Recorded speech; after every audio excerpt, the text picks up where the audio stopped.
Ilne, baie welkom by Kultuurkuier. Ek wil hoor, hoe het jy geweet teater, dis die plek waar jy moet wees, dis jou ding? Dion, ek het van laerskool af, my heel eerste rol wat ek gespeel het, is ek was Sarel Seemonster.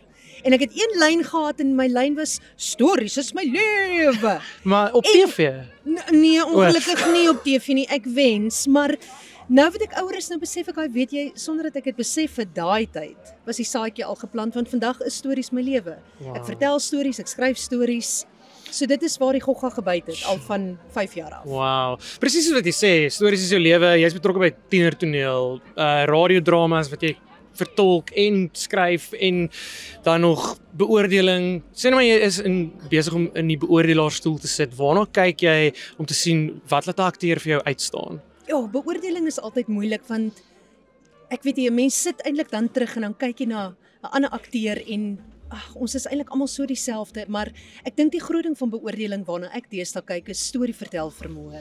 Is dat dit nie meer so seer gaan oor die toneelspel nie, maar jou manier om daardie karakter so deel te maak van jou dat dit 'n storie kan vertel. En dit is gewoonlik die ding waarna ek eers uitkyk wanneer ek akteurs kyk na op die verhoog, en dan ook natuurlik bietjie toneelspel en daardie X-faktor. Daar's altyd daai X-faktor. Kan jy my laat huil, kan jy my laat lag, maar ek dink die grootste ding, kan jy my laat voel, want dit is tog waarom akteurs daar is.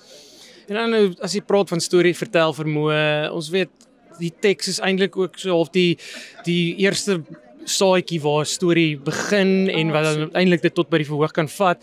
Hoe groot rol speel skryf vir jou teenoor om op die verhoog te wees self? Jo, ek moet sê, nou wat ek ouer raak, kyk, toe ek jonger was, ek praat nou van, nou verklap ek my ouderdom, 20s, toe wil ek net famous geraak het, ek nou TV toe gegaan het, 7de laan, maar wou ons nie maar almal nie. En nou wat ek ouer is, wat ek nou meer die skrywersrol begin oorneem, is dit vir my so heilige ruimte, want dit is daar waar al die stories gebore word, en dit is wonderlik wanneer jy, dis eintlik vir my lekkerder, want ek het nou beide wêrelde al beleef, so ek kan nou terug gaan sit as skrywer en regtig gaan delf in dit wat ek graag vir 'n akteur wil gee, want die teks is op die ou en die handleiding, en ek dink dit maak dit makliker wanneer 'n mens skryf en jy was self reeds op die verhoog, om nou terug te gaan staan en te gaan, okay, wag, kom ons doen dit so. Ja, dis dalk 'n voorreg ook vir akteur om met so teks te werk wat kom met bietjie van daai meegevoel, wil ek amper sê, op 'n manier, so jy dit so kan verduidelik. Is dit so? Okay. Dan laastens wil ek maar net hoor, wat kan ek verwag vir vanaand? Ek meen, ek weet ek moet nou shut up en my kos eet, maar is daar iets anders wat ek nog kan uitsien? Man, shut up en eet jou kos. Kyk, die ding, ek dink waarna mense vanaand die meeste kan uitsien is jy gaan lag, en ek doen deesdae, wel nie deesdae nie, ek doen komedie, dit is so 'n bietjie lag met 'n traan, so daar is pitkos, ek gee vir jou kosblikkie huis toe, nou nie fisies nie, maar interessantheidsonthaalwe, ek het gewaiter, ek was 'n kelner vir 2 jaar, en dit is so shut up en eet jou kos gebore is, want ek het 'n verskriklike onbeskofte tannie gehad, ek weet nie waar sy nou in die wêreld is nie, maar dankie vir haar. Ek hoop sy luister. Ek hoop jy doen, want dit is danksy jou, want ek het weggestap en sy was so vieslik, en toe dink ek, man, shut up en eet jou kos. En daai aand toe dink ek, hi, dis 'n lekker titel, en toe gaan skryf ek my teks, en shut up en eet jou kos is my oudste eenvrou vertoning, en by verre, goeienaand bus. Hallo. Okay, ja, shut up en eet my kos is my, ja, nee, vanaf, is dit fyn? Soos die, ek bedoel vra, of moet ek weer die raaste vraag vra? Wel ja,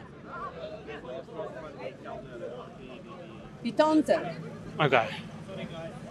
No problem. Traffic jam, guys. Ja nee, en dit is eintlik hoe shut up en eet jou kos gebore is, want daar was Harley Davidson. Wat? Cool, hallo. En dit is hoe shut up en eet jou kos gebore is, want ek was 'n kelner vir 2 jaar, en toe was haar verskriklike onbeskofte tannie, ek hoop sy luister, want dit is danksy jou, en ek het weggestap en ek het gedink, man, shut up en eet jou kos, en daai aand het ek begin skryf, en shut up en eet jou kos het gedebuteer in 2016, and Hier is we're ons nog still steeds going strong, vanaand, hier gaan ons nog steeds, 2025.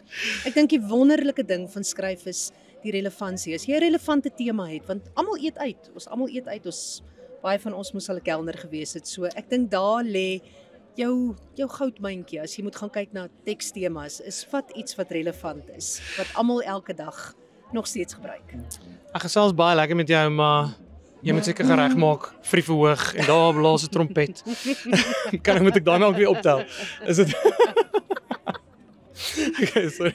Ek gaan nou.